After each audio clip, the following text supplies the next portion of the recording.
Are you curious if you have the personality traits that are well suited to be an entrepreneur? If you have a food truck, whether you've been open 1 day or 2 years or 10 years, or if you're just in the dream stage of, hey, I can't wait to get a food truck, this quiz is going to help identify some areas you might need to work on.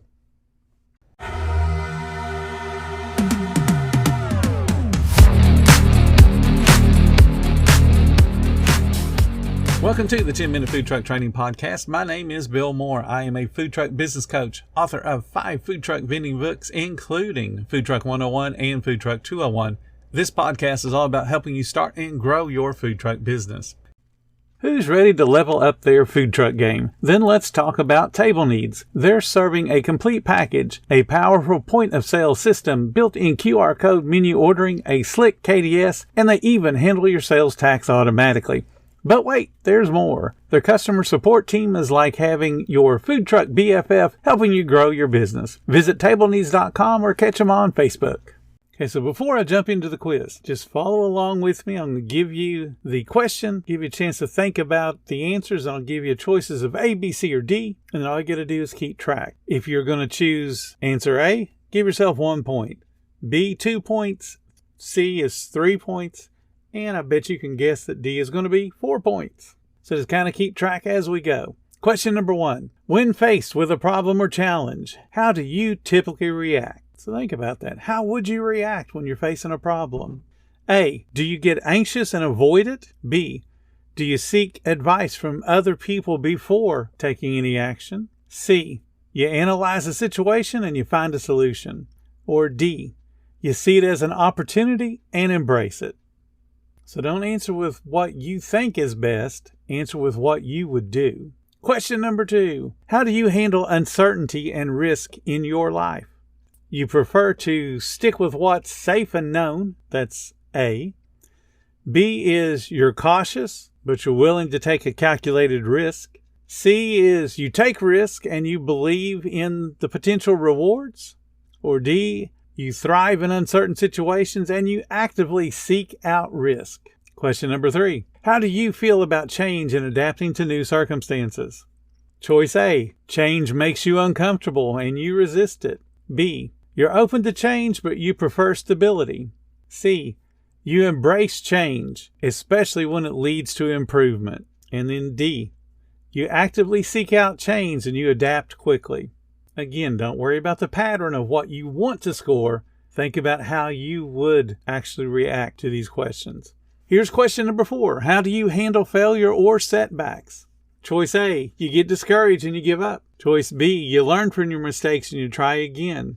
Choice C, you see setbacks as a temporary obstacle to overcome. And D, you view failure as a valuable learning experience. Question number 5. What's your approach to time management and setting goals? Almost sounds like an interview, doesn't it? Choice A. You struggle with setting and achieving goals. Choice B. You set goals, but sometimes struggle with time management. Choice C. You're organized and you usually accomplish your goals. Choice D. I'm highly organized and excel at setting and achieving ambitious goals. Question number 6. How do you relate to competition in your life? Choice A, I'm not competitive and I avoid it if possible. Choice B, I'm competitive, but I prefer a friendly rivalry. Choice C, I enjoy healthy competition and I strive to win. Choice D, I thrive in competition and I aim to be the best. Question 7, do you have a strong desire to create and innovate? Choice A, you prefer to follow established processes. Choice B. You enjoy improving existing ideas or products. Choice C. You often come up with new ideas and innovations.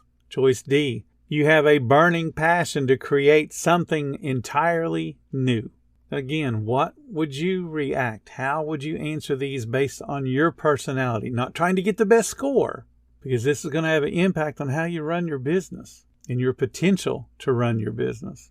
How well do you handle stress and pressure?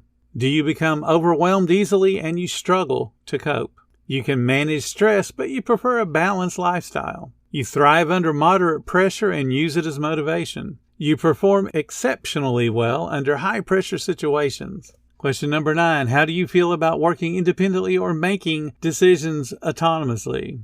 Choice A, you prefer clear instruction and supervision. Choice B, you can work independently, but you appreciate guidance. Choice C, you enjoy making decisions and taking ownership. Choice D, you thrive when given autonomy and you love to lead and decide. Question number 10, what's your reaction to the idea of financial instability during the early stages of a business? Choice A, it terrifies me and I avoid financial risk at all cost. Choice B, you're cautious but willing to invest in an adventure that you believe in. Choice C, you're willing to endure financial uncertainty for the potential rewards. And choice D, I see it as a part of the entrepreneurial journey and I am unafraid. So now let's score. Again, all the A's were 1, all the B's were 2, all the C's were 3, all the D's were 4. Hopefully you were keeping track as we went along. Didn't know there was going to be a quiz on this, did you? So if you scored 10 to 14 points, entrepreneurship probably is not going to be the best thing for you. It's not a natural fit. Now, that doesn't mean you can't learn some of the skills necessary to become a successful entrepreneur, but the beginning is going to be rocky unless you have a mentor or a coach or somebody that's going to help keep you on the straight and narrow when it comes to starting your business and then getting it profitable. If you scored 15 to 19 points, you have many entrepreneurial qualities, and with a little bit more cultivation, you're going to excel in your food truck business. But again, you may need a coach, you may need a mentor, you may need somebody to help keep you on that straight and narrow, to become that accountability partner for you. 20 to 25 points. You possess many traits that align with successful entrepreneurs. Get your food truck open if you don't already have one. And if you do have one, keep honing your skills. Again, you may need a coach or mentor to help keep you focused and always producing the results you have been getting already on your own. 26 to 40 points. You have a strong entrepreneurial mindset. You're well suited to be an entrepreneur unless you faked all the answers. Faking the answers doesn't change how you would react in those situations.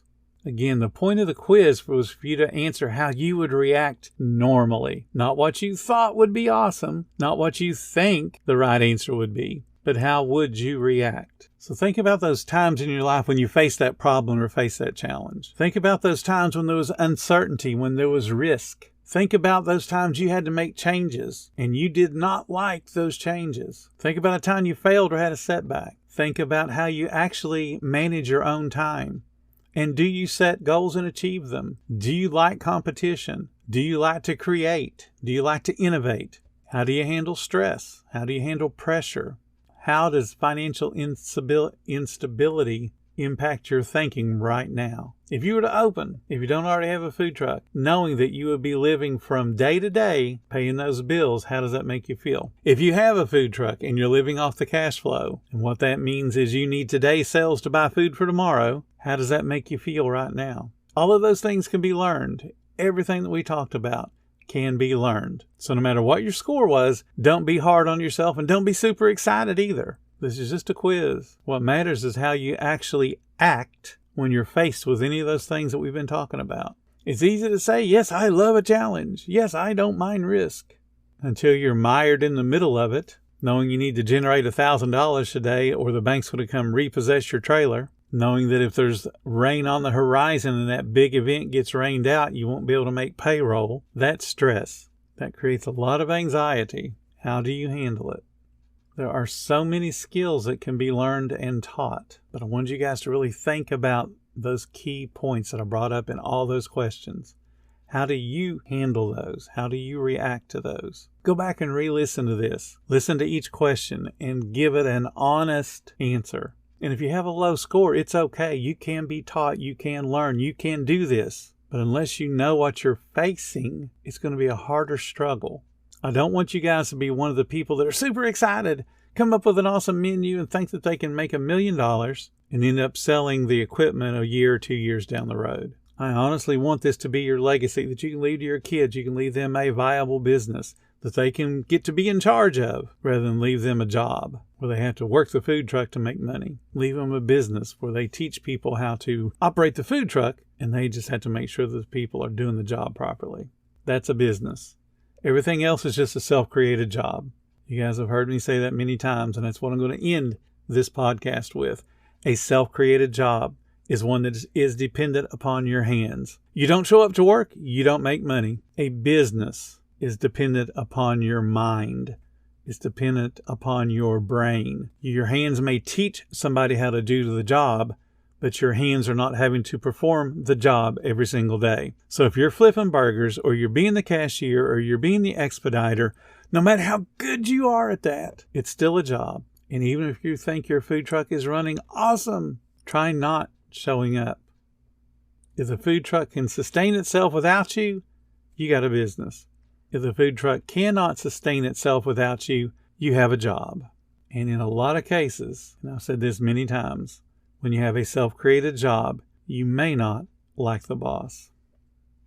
Thank you so much for listening to the 10-Minute Food Truck Training Podcast. If you're finding all the information helpful to your food truck business, please become a monthly supporter of the podcast. Just hit the support button or follow the link in the description. Every little bit does help keep us going. Join our Facebook group. It's called Food Truck Training. We have a whole bunch of awesome members at all different levels, from brand new beginners to decades-old veterans. They've all got your back when it comes to helping you with your food truck. And again, thank you for listening. Come back tomorrow, because I got plenty more to say when it comes to helping you and your food truck business grow.